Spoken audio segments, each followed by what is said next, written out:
নমস্কার, দেখছেন কলকাতা টিভি। আপনাদের সঙ্গে আমি মধুবন্তী। শুরু করছি আমাদের বিশেষ অনুষ্ঠান কারার ওই লৌহ কপাট।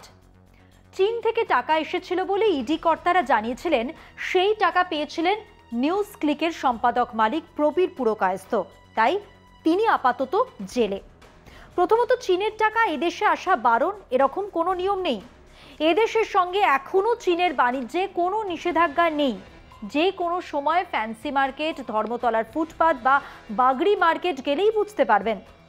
অ্যামাজন খুলে দেখুন, ইলেকট্রনিক্স গুডসের অন্তত 70% তৈরি হয়েছে চীনে। এদেশে তা আমদানি করে বিক্রি করছেন ব্যবসায়ীরা। আদানির সঙ্গে কেবল চীন নয়, পাকিস্তানেরও লেনদেন আছে। বাণিজ্য রমরম করে চলছে।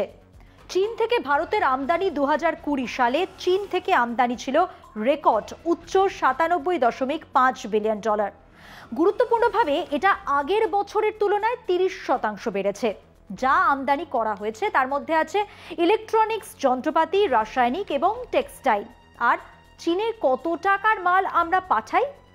$28.1 বিলিয়ন। সাম্প্রতিক তথ্য, 2023 সালের ডিসেম্বরে ভারত চীনের থেকে এক মাসেই প্রায় $9 বিলিয়ন জিনিসপত্র কিনেছে। তাহলে এখানে কিন্তু গল্প শেষ নয়। আমাদের মোদিজির তৈরি পিএম কেয়ার্স ফান্ড, যার হিসেব উনি দেন না, দেবেনও না, সেই তহবিলে চীনের হাওয়াই সংস্থা দিয়েছে 7 কোটি, টিকটক দিয়েছে 30 কোটি, পেটিএম দিয়েছে 1000 কোটি, শাওমি দিয়েছে 15 কোটি। তো উনি জেলের বাইরে কেন, আর প্রবীর পুরকায়স্থ জেলের ভিতরে কেন? কারণ জলের মতো সোজা। নিউজ ক্লিক আরএসএস মোদি শাহর বিরুদ্ধে লেখা ছাপত, সত্যি কথা বলতো, সাম্প্রদায়িক রাজনীতির বিরোধিতা করত, তাই তিনি জেলে। কলকাতা টিভির সম্পাদকও একই কারণেই জেলে আছেন, বিরোধিতা করেছেন প্রবলের। আমরা মনে করি দেশকে আরএসএস বিজেপি এক মধ্যযুগীয় শাসনের দিকে নিয়ে চলেছে, আর আমরা তার বিরোধিতা করছি।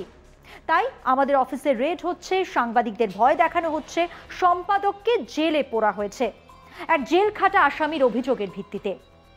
একইভাবে আরও কিছু জেল খাটা আসামি চিঠি লিখে জানিয়েছিল শুভেন্দু অধিকারী তাদের কাছ থেকে টাকা নিয়েছেন। কই, তাকে তো জেলে পোরা হয়নি। সারদা চিটফান্ড কেলেঙ্কারির অন্যতম অভিযুক্ত এখন অসমে মুখ্যমন্ত্রী, বিষ ছড়াচ্ছেন প্রতিদিন। কই, তিনি তো জেলে নেই। অজিত পাওয়ার, যার বিরুদ্ধে দুর্নীতির অভিযোগ স্বয়ং প্রধানমন্ত্রী তুলেছিলেন, তিনি তো জেলে নেই। দাউদের সঙ্গে সম্পর্ক আছে এমন অভিযোগ আছে প্রফুল্ল প্যাটেলের বিরুদ্ধে, কই, তিনি তো জেলে নেই। আসলে বিরোধিতা থামানোর জন্য জেলে পোরা হচ্ছে প্রতিবাদীদের।